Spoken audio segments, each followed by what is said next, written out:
যে ভাই আপনি কোন আইনে দিয়েছেন প্লিজ জানান ভাই, আমরা জাতির কাছে প্রশ্নবিদ্ধ হচ্ছি।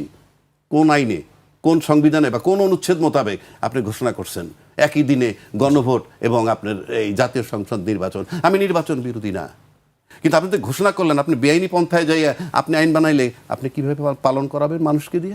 রাজ্জাকি ভাই, এই প্রশ্ন এখনো উঠছে কেন যে আসলে নির্বাচন হবে কি হবে না, বা হলে সেটি সুষ্ঠু হবে কিনা, এই প্রশ্নটি এখনো কেন উঠছে? আপনি তো ভাই সব অনিয়ম দিয়ে শুরু করছেন। তো অনিয়ম দিয়ে, আমি তো রাস্তায় হাঁটি, তুষারও নিশ্চয়ই রাস্তা দিয়ে হাঁটে। আপনি বলেন তো আমি কোথায় গন্ধ পাচ্ছি নির্বাচনের? আমি মফস্বলের কথা জানি না, গ্রামগঞ্জের কথা জানি না, ওই এখানে তো আমরা গন্ধ পাই না। সব জায়গায় একটা গন্ধই পাই, অত বড় আওয়ামী লীগ তারে বাদ দিয়ে নির্বাচন হলে সেই নির্বাচন ভায়াবেল হবে না ইত্যাদি ইত্যাদি শুনি। সেটা বরং সেই কথাটা বেশি শুনি আরও। ইভেন আমরা টকশোতে এই কথাটা শুনি। আমি সেটার বিরুদ্ধ করছি না, উনি আসবেন কি আসবেন না, ওনাকে নির্বাচন করতে দেওয়া উচিত কি উচিত ওই বিষয়ে আমি যাচ্ছি না, বরং নির্বাচনী প্রচারণার চেয়ে এই সমস্ত প্রচারণা আমরা বেশি শুনতেছি। তো এই জন্য আমি বলতেছি আপনি সব করতেছেন বেআইনি। আপনি নির্বাচনের তফসিল দিলেন কোন আইনে আপনার জানা নাই। আপনি একই দিনে গণভোটে ভাঙিয়ে দিলেন কোন আইনে আপনার জানা নাই। আপনি নমিনেশন পেপার জমা দিলেন, আপনি কলাম খালি রাখছেন, কোনো প্রতিবাদ নাই।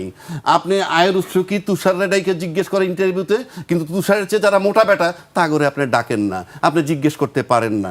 এই যে বিষয়গুলো, এত অনিয়মের ভিতর থেকে আপনি নিয়ম আশা করেন, এটা কি তামাশা নাকি? এটা কি রাষ্ট্র? তো দেশটাকে আগে রাষ্ট্র বানান। এখন সম্প্রতি আপনি যে আরো শুনেন, মোমেন সাহেব, ওনার খুব ঘনিষ্ঠ লোক হয়তো বা জানি না, বলতেছি আচ্ছা আমার ঘনিষ্ঠ মোমেন সাহেব আপনার কাছাকাছি না, মোমেন সাহেব ইন্টারভিউ দিয়ে বলতেছে উনি 5 আগস্ট 8 মাস পরে নিউ ইয়র্কে চলে গেছে। না নিউ ইয়র্ক বলবো না, বাইরে চলে গেছে। আচ্ছা বাইরে চলে গেছে কিভাবে? উনি 6টা সিম পাল্টাইছে। 6টা সিম পাল্টাইছে, নানান জায়গায় থাকা, এগুলো আছে নানান জায়গায় থাকতো, পাল্টায় ফাইনালি কিভাবে গেছে? কয় সরকারি কর্মচারীরা তাকে, সরকারি কর্মচারী তাকে সহযোগিতা করছে এবং এটা কন্ট্রোল করছে, কি যোগাযোগ রেখেছে তার ওয়াইফ নিউ ইয়র্ক থেকে। আমি দোষ গুণ বলছি না ভাই, ফর গডসে, ওটার জন্য আমি বলতেছি না। আমি বলতেছি উনি 8 মাস এখানে ছিলেন এবং তারপরে এই প্রক্রিয়া সরকারি কর্মচারীদের সাহায্য নিয়ে উনি বেরোয় গেছেন। উনি কে? আমরা তর্কের খাতিরে বলছি, উনি পতিত সরকারের একটা অংশ। তাকে সহযোগিতা করতেছে কে? বর্তমান প্রশাসন। 8 মাস পরে গেছে, এখন থেকে 6-7 মাস আগে। তাহলে এখন পর্যন্ত যেই প্রশাসন পতিত সরকারকে সমর্থন করে, সেই প্রশাসন তো অন্তত এনসিপি নেতৃত্বে যে জোট আছে তাকে কোঅপারেট করবে না। তাহলে আপনি নির্বাচন সুষ্ঠু হবে নিশ্চিত কিভাবে হন? কারণ সব বেআইনি হইতেছে, এটাও বেআইনি এবং আমি মনে করি এটাই আইন। আপনি বাংলাদেশ এখন সেই জায়গায় আছে, বেআইনটাই আইন। জি, আমি আপনার কাছে আবারও আসবো। এই পর্যায়ে আমি তুষার ভাইয়ের কাছে আসতে চাই। তুষার ভাই, নাগরিক প্ল্যাটফর্মের আহ্বায়ক ডক্টর দেবপ্রিয় ভট্টাচার্য বলেছেন নতুন বন্দোবস্তের কথা বলে পুরনো বন্দোবস্ত ফিরে গেছে সরকার।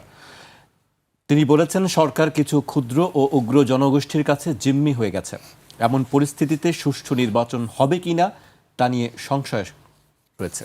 নির্বাচন সুষ্ঠু হবে কিনা এটা নিয়ে তো সংশয় আছে। একটু আগে রাজ্জাকি ভাই সংশয় প্রকাশ করলেন। শুধু একটা বিষয় রাজ্জাকি ভাইকে একটু মনে করিয়ে দিই। রাজ্জাকি ভাই একসময় বলেছিলেন যে বিরোধিতা করছে না, একসময় বলেছিলেন যে ডক্টর ইউনূসের কথাই সংবিধান। তাইলে ওই কথা অনুযায়ী, মানে রাজ্জাকি ভাইয়ের কথা অনুযায়ী, তাহলে কথা বলেন যে অন্তর্বর্তী সরকারের অন্তর্বর্তী সংবিধান। হ্যাঁ, তো ওই কথাই আমি উত্তরটা খালি দেই যে নির্বাচনটা ওইভাবেই হচ্ছে। উনি বলছেন তাই হচ্ছে। আমি বলতে হবে না, এটা তো নির্বাচন কমিশন বলবে। অন্তর্বর্তী সংবিধান অনুযায়ী উনি বলেছিলেন আর কি, অন্তর্বর্তীকালীন সংবিধান মোতাবেক আমি নির্বাচনের তফসিল বলুক না। এখন যেটাই হোক, মানে ঘটনাটা হচ্ছে এটাই যে বললে বৈধতা পায়, কিন্তু মূল কথা হচ্ছে রাজ্জাকি ভাই যেটা বলবেন ওটাই আইন। না না, এই যে তামাশা করেন না, আমি সেটা বলি নাই। তবে এই কথা একদম ভুল। মোমেন সাহেবের সাথে আমার জীবনে দেখাও হয় নাই। উনি বলে দিল যে আমার সাথে নেই ঘনিষ্ঠতা। জিনিসটা আমার কাছে মজার লেগেছে। অনেক উদাহরণ দিয়েছেন, অনেক প্রশংসা করেছেন, কিন্তু একটা